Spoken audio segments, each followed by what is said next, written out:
The new Batman Adventures episode Critters is one that sparks some debate among fans. It's a bizarre and maybe misunderstood episode that seems to make an attempt at telling an Adam West-style story. It features a villain farmer who breeds genetically engineered animals and insects, which brings us to the focus of this video, the oversized praying mantis. Why did I make this bug, you ask? I've been doing a series of tribute photos over on my Instagram page for the 25th anniversary of each TNBA episode as the date comes up, and it was Critter's turn. I didn't quite have enough time to make Farmer Brown and his daughter, so I went with the memorable image of Batman holding that severed praying mantis head instead. So let's pull the curtain back on the magic of sculpting.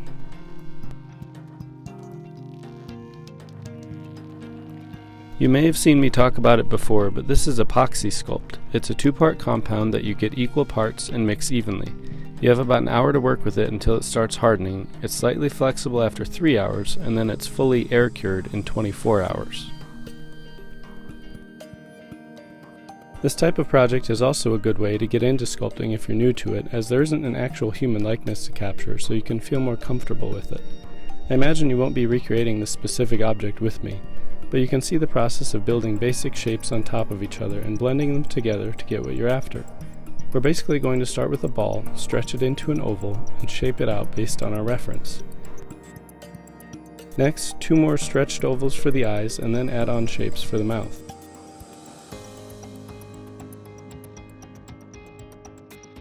Cut away the compound to get the sharp mandible shape and blend it in on the underside. Once you're happy with your sculpt, it's time to color him. First, we prime the sculpt with a flat color, like gray, then pick out or mix his colors and start applying thin coats at a time.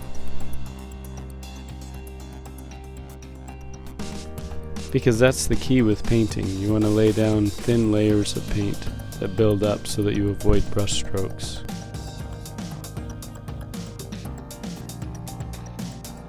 You may have noticed that the antenna magically appeared, but I guess I forgot to film that part.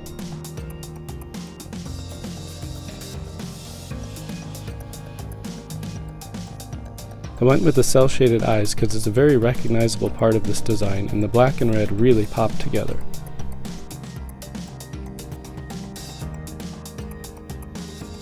You may also have noticed that the antennae have disappeared now. That's because they broke off on me after the last coat of paint I did. You'll see a little later how I attach them more securely instead of just gluing them.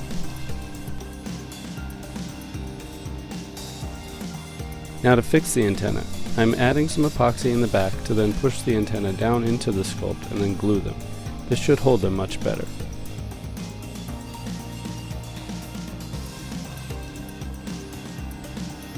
These antennae are made of simple twist ties that come with almost every packaged figure. I try to be fairly resourceful and hold on to things like this that I think can be used later.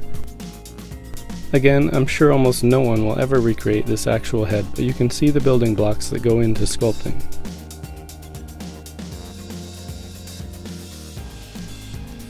Now here's the finished, ridiculous bug head from all angles. Once it's all painted, spray it with a sealer and take some pictures.